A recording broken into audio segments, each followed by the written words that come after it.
Assalamu alaikum dear students, I am your instructor of physics Muhammad Ali from channel Friends Physics. Students, मुझे आपसे ये सवाल करने की बिल्कुल ज़रूरत नहीं है कि आपके MCQs ठीक होते हैं या नहीं होते। मेरे सर्वे एक्सपीरियंस के अकॉर्डिंग हमारे मेजॉरिटी जो स्टूडेंट्स हैं उनको सबसे बड़ा प्रॉब्लम फेस ही MCQs में करना पड़ता है। उसकी वजह थ्योरी हमारी बहुत अच्छी होती है, लेकिन हमारे जो MCQs हैं वो हमेशा गलत होते हैं। आइदर 2 और 3 भी गलत हों, लेकिन गलत क्यों होते हैं? जब हम थ्योरी में पूरे नंबर ले सकते हैं तो MCQs में क्यों नहीं? स्टूडेंट्स, जिस तरीके से आप थ्योरी प्रिपेयर करते हैं वो तरीक़ेकार नहीं होता MCQs को प्रिपेयर करने का। तो आज के इस लेक्चर में मैं आपको यही गाइड करूंगा कि किन बातों पर ध्यान दिया जाए, गौर किया जाए कि हमारे MCQs जो हैं वो ठीक होना शुरू हो जाएं। अगली बात कि ये एक मैजिक शो साबित नहीं होने वाला। ऐसा नहीं है कि मेरे वीडियो लेक्चर के बाद आपके MCQs ठीक होना शुरू हो जाएंगे। कोई भी काम हमें अगर अपना बूस्ट अप करना है तो हमें उसकी पहले आदत डालनी पड़ती है, उसकी हैबिट, उसका एटीट्यूड बिल्ड करना पड़ता है। तो अगर मेरे साथ चलते हुए मैं आपको बहुत से टूल्स भी प्रोवाइड करूंगा, बहुत से ऐसे जो हैं वो सपोर्टिंग टूल्स भी आपको इंशाल्लाह वक्तन फवक्तन प्रोवाइड किए भी हैं इस चैनल पर, और भी करता रहूंगा। लेकिन एक मोटिवेशन के साथ आपने मेरे साथ चलना है कि हमने अपने MCQs को स्ट्रॉन्गेस्ट करना है। तो आज स्टूडेंट्स टोटल 5 पॉइंट्स के अंदर और ज़्यादा टाइम नहीं कंज्यूम करेंगे। हम शॉर्टली बातों को समराइज भी करेंगे और 5 पॉइंट्स के अंदर देखेंगे कि हमने MCQs को डील कैसे करना है। तो स्टार्ट करते हैं अपने पहले पॉइंट से स्टूडेंट्स कि MCQs के लिए आपका एम, आपका गोल क्या है। पाकिस्तान में, इंडिया में और डिफरेंट कंट्रीज में मोस्टली जो मेडिकल, इंजीनियरिंग या बिजनेस के इंस्टीट्यूट्स हैं वो आपका एडमिशन करने के लिए आपसे MCQs का टेस्ट लेते हैं। MCQs एक फितरी अमल है। आप शॉपिंग करने जाएं, आप चूज करते हैं, out of many things you choose the best. तो वो आपकी ह्यूमन नेचर का ही तो फायदा उठाते हैं कि भाई आपको सूट तो अच्छा सिलेक्ट करना आता है, कि आपको जवाब भी ठीक सिलेक्ट करना आता है कि नहीं।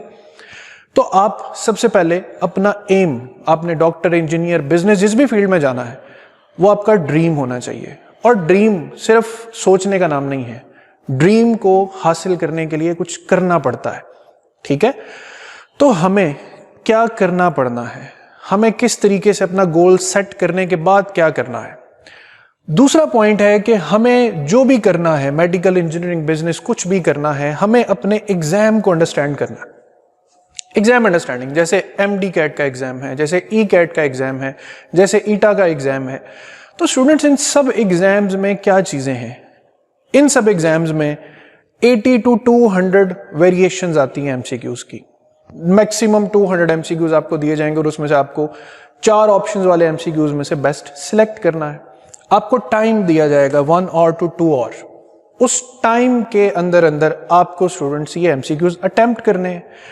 फिर उस टाइम को आपने यूटिलाइज कैसे करना है, आपने उस एग्जाम को अंडरस्टैंड करना है। उस एग्जाम का क्राइटेरिया क्या है, उस एग्जाम में हॉट टॉपिक्स कौन से हैं, क्या पूरा सिलेबस है?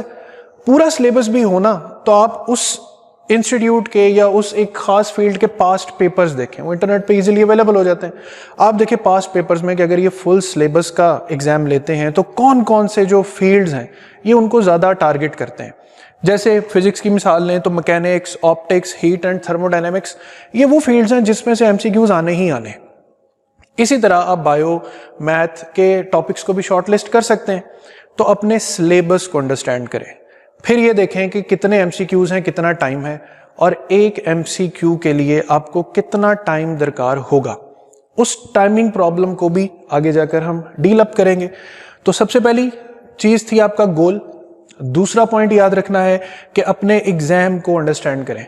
चाहे अभी आप एग्जाम से 1-2 साल के फासले पर है, बट एक विंडो ओपन रखें अपने फ्यूचर में। आप देखेंगे आपको मेडिकल का एग्जाम देना है तो मेडिकल के एग्जाम में क्या सिलेबस, लास्ट ईयर क्या सिलेबस था, उसमें कितने क्वेश्चंस थे और कितना एग्रीगेट, कितना मेरिट रहा, ताकि आपको जहन में रहे कि आपको डॉक्टर बनना है या इंजीनियर बनना है तो आपको किस मुशक्कत से गुजरना है। So understand your syllabus. अब आते हैं तीसरे और मोस्ट टारगेटेड पॉइंट पर कि how to be pro in solving MCQs। जैसा कहते हैं ना, प्रो प्लेयर, ऐसा प्लेयर कि भाई जिसे कोई हरा नहीं सकता। अब हम ऐसे स्टूडेंट कैसे बन सकते हैं कि हमारा MCQ गलत ना हो? तो इसमें स्टूडेंट्स पहली चीज मैंने कहा मैजिक शो नहीं है, it's a day by day learning. अब इस डे बाय डे लर्निंग में हमारी खताएं क्या होती हैं, हमारी मिस्टेक्स क्या होती हैं। मोस्टली स्टूडेंट्स, खासकर जो इंटरमीडिएट के स्टूडेंट्स हैं जिनसे हमारा चैनल भी जिनको ज़्यादा डील करता है, बच्चों आप थ्योरी पढ़ते हैं और ये इत्तफाक करके चले जाते हैं, ये सोचकर चले जाते हैं कि जी मैंने थ्योरी पढ़ ली है, मैंने कुछ प्रैक्टिस कर ली है चीज़ों की, तो मैं एमसीक्यू सॉल्व कर लूँगा। ये आपकी सबसे बड़ी जो है मिस्टेक है। सिर्फ थ्योरी की बेस पर आप सारे एमसीक्यूज सॉल्व नहीं कर सकते। एमसीक्यूज में कैलकुलेशंस भी आती हैं, एमसीक्यूज में प्रॉब्लम सॉल्विंग्स भी होती हैं। तो आपने एमसीक्यूज को अगर हल करना है तो एमसीक्यूज की प्रिपरेशन थ्रू एमसीक्यूज ही करनी है। तो पहली मिस्टेक अपनी जो आपने रेक्टिफाई करनी है कि थ्योरी की बेस पर नहीं, एमसीक्यूज को प्रैक्टिस करना है तो in the form of MCQs करना है। अब एमसीक्यूज को प्रैक्टिस करना है तो उससे पहले आपके दिलो दिमाग में क्या कुछ होना चाहिए। आपने जिस भी चीज का टेस्ट देना है, मिसाल के तौर पर हम एक चैप्टर की मिसाल ले लेते हैं, तो मैं वो चैप्टर पूरा पढ़ूंगा, थियोरेटिकली पढ़ूंगा, उसके क्वेश्चंस पढ़ूंगा, उसके शॉर्ट क्वेश्चंस पढ़ूंगा, उसके न्यूमेरिकल सॉल्व करूंगा, उसकी साइड इंफॉर्मेशंस को क्विक व्यू में लूंगा। और बेजारी के साथ पढ़ना कोई पढ़ना नहीं होता। वो इकबाल का एक मिसरा है ना कि चीते का जिगर चाहिए और शाहीन का तजस्सुस। तो पूरे तजस्सुस के साथ, क्यूरियोसिटी के साथ आप चीज को पढ़ें। अच्छा, जब आप ये चीजें पढ़ रहे हैं तो उसके साथ क्या कर रहे हैं? ये जो चीजें आप पढ़ रहे हैं ये बेसिकली बल्की नोट्स हैं, बहुत डिटेल में लिखी हुई चीजें हैं। आपने इन बल्की नोट्स में से स्मार्ट नोट्स को एक्सट्रैक्ट करना है। यानी अगर कोई 2-3 टॉपिक्स इंटर रिलेटेड हैं, जैसे मिसाल देता हूं मैं, स्टेशनरी वेव्स। अब stationery waves in a stretched string and stationery waves in air columns, ये तीनों इंटर रिलेटेड टॉपिक्स हैं। जब आप इन टॉपिक्स को थॉरली पढ़ेंगे तो आपको इनमें कॉमन चीजें मिलेंगी। कॉमन चीजों का हमेशा टेबल बन सकता है, कॉमन चीजों का हमेशा फ्लो चार्ट्स बन सकते हैं, फिर इंपॉर्टेंट पॉइंट के हिंट्स बन सकते हैं। इसी तरह आप उस पूरे टॉपिक की 1 और 2 लाइन समरी प्रिपेयर कर सकते हैं। तो तीसरे पॉइंट में क्या करना है कि आपने एमसीक्यूज को एमसीक्यूज से प्रैक्टिस करना है। थ्योरी, न्यूमेरिकल क्वेश्चंस जब भी पढ़ें तो उन बल्क नोट्स को किस में कन्वर्ट करें? स्मार्ट नोट्स में। कन्वर्ट करने के बाद क्या करें? जिस भी पेज पे आपने स्मार्ट नोट्स बनाए हैं उस पेज को उस जगह पर पेस्ट कर लें जहां पर बैठकर आप पढ़ते हैं। पढ़ने के लिए हमेशा एक जगह चूज कर लें, एक जगह सेट कर लें, ताकि आपको बाकी जो हर्डल्स हैं, बाकी जो आपके दिमाग को, माइंड को डाइवर्ट करने वाली चीजें हैं, वो वहां पर मौजूद ना हो। यहां तक होगी बात। फिर उसके बाद आते हैं कि एमसीक्यूज की प्रैक्टिस कैसे की जाए। तो स्टूडेंट्स, आपके पास 3 से 4 किताबें कम से कम एमसीक्यूज की डिफरेंट सोर्सेज की होने चाहिए। लेट्स से आप एफएससी कर रहे हैं तो एफएससी के डिफरेंट एमसीक्यू बुक्स जो हैं वो मार्केट में अवेलेबल हैं और ज़्यादा कॉस्टली भी नहीं है। देखिए, अगर आपको प्रो बनना है ना तो फिर खर्चा करना पड़ेगा, खर्चा करना पड़ता है। बुक्स परचेज करें, हार्ड फॉर्म में सॉल्व कर लें, ये सॉफ्ट फॉर्म में मिलती हैं तो सॉफ्ट फॉर्म में अटेन कर लें, और फिर साथ एक बबल शीट इंटरनेट से डाउनलोड कर लें और उसके प्रिंट आउट्स ले लें। बुक पर सॉल्व करने से बेहतर है कि आप बबल शीट्स पर सॉल्व करें, क्योंकि जब आपका फाइनल एग्जाम होता है उसमें भी बबल शीट्स यूज होती हैं, तो आपकी प्रैक्टिस साथ साथ बबल शीट्स की हो जाएगी। फिर आते हैं हम अपने फोर्थ, अ वेरी जो है स्ट्रेटेजिक पॉइंट, 40 सेकेंड रूल। हमें ऐसा एग्जाम जिसमें 200 एमसीक्यूज भी करने हो ना, तो हमारे पास स्टूडेंट्स एक सवाल को सॉल्व करने के लिए मैक्सिमम 40 सेकेंड्स होते हैं। तो हम अपनी जो भी प्रिपरेशन का टाइम स्टार्ट करते हैं, हम फर्स्ट डे से शुरू हो जाते हैं, 40 सेकेंड रूल पे आ जाते हैं। अब 40 सेकेंड रूल क्या है? आप एक टारगेट सेट कर लें, जी मैंने 60 एमसीक्यूज डेली सॉल्व करने हैं। अब 60 एमसीक्यूज को, हर एमसीक्यू को आपने 40 सेकेंड्स देने हैं। तो अब मैं एक सिंपल कैलकुलेशन बताता हूं। अगर आप 40 सेकेंड का टाइम दें और 60 एमसीक्यूज प्रैक्टिस करें तो आपको 40 मिनट्स का टाइम मिलेगा ये काम करने में। अब ये जो 40 मिनट्स हैं, द मोस्ट क्रूशियल 40 मिनट्स, इसमें आप एक सेट ऑफ एमसीक्यूज जो भी आपने बुक परचेज की उसे प्रैक्टिस शुरू करते हैं। तो टाइमर अपने सामने ऑन कर लें। 40 मिनट से ज्यादा आपने अपने 60 एमसीक्यूज को टाइम नहीं देना, चाहे आपके गलत होते हैं, चाहे आपके कुछ होते हैं। फिर वही बात, it's a day by day learning. पहले दिन सब कुछ नहीं होगा, वक्त के साथ साथ चीजें इंप्रूव होंगी। अब 40 मिनट्स को आपने कैसे यूज करना है, कैसे स्टार्ट करना है, तो एक जुमला याद रखना है बच्चों, गो विद द फ्लो। बहाव के साथ बह जाएं। कैसे बह जाएं? आप एमसीक्यू स्टार्ट करते हैं। अब सारे एमसीक्यूज तो मुश्किल नहीं होते, कुछ आसान भी होते हैं, कुछ आपको आते हैं। जब आपने यहाँ पर read question, short question, numericals किए तो कुछ ना कुछ तो आया ना आपको। तो it means if you are well prepared, तो 60 में से हम चले मान लेते हैं कि 40 MCQs हम 30 सेकेंड के इंटरवल में कर सकते हैं। तो अगर मैं इजी सिंपल प्रिपेयर्ड MCQs जो मुझे आते हैं गो विद द फ्लो की कंडीशन में, तो मिसाल के तौर पे मैं 40 MCQs 30 सेकेंड्स के इंटरवल्स में करता हूं, तो 20 मिनट्स के अंदर मैं 40 MCQs सॉल्व कर सकता हूं। ठीक हो गया। अब हमारे पास टोटल कितने मिनट्स थे? 40। 20 मिनट्स में जी हमने अपने 40 MCQs कर लिए। अब पीछे बचा क्या? Now we have 20 minutes for 20 MCQs, ऐसे MCQs जो शायद हमें नहीं आते, जो ट्रिकी हो सकते हैं, जिसमें कैलकुलेशन हो सकती है, जो हार्ड हो सकते हैं। अब आपने 20 मिनट बचा लिए 20 MCQs के लिए, जबकि यानी एक मिनट बना लिया आपने हर MCQ के लिए। बेस्ट स्ट्रेटजी है MCQ। मैं खुद भी 1-2 एग्जाम्स में यही स्ट्रेटजी जो है वो अपना कर उनको क्लियर कर भी चुका हूं। ठीक है, तो ये इसलिए मैं आपके साथ शेयर कर रहा हूं। अब ये जो 20 मिनट्स फॉर 20 MCQs हैं, जिनमें ट्रिकी कैलकुलेशन हार्ड MCQs हैं, इनके लिए हमें बेटा क्या टूल्स जिंदगी में काम आएंगे? कैलकुलेशंस हो सकती हैं, ट्रिक्स हो सकते हैं, हार्ड हो सकते हैं। अब इनके लिए हमारी प्रिपरेशन क्या होनी चाहिए? पहले से क्या तैयारी होनी चाहिए? वो हिस्सा जो हमारा कनेक्ट होगा हमारे इस थर्ड पॉइंट के साथ कि हमें कैसे रीडिंग करनी। तो बच्चों, जब आप कोई टॉपिक पढ़ते हैं तो उसमें पहले बात तो आपकी कुछ स्किल्स डेवलप होनी चाहिए। मैथ्स आपकी बहुत स्ट्रांग होनी चाहिए, सिंपल कैलकुलेशंस आपको आती हों। अब सिंपल कैलकुलेशंस में कुछ चीज़ें बच्चे पूछते हैं जी, पॉइंट्स में आ जाती हैं बातें, इशारिया में आते हैं। तो बेटा आप पावर्स ऑफ 10 के साथ काम करना सीखें। यानी अगर आपके पास 231.5 एक वैल्यू है तो आप इसे 2.31 इंटू 10 रेज टू पावर 2 लिख लें।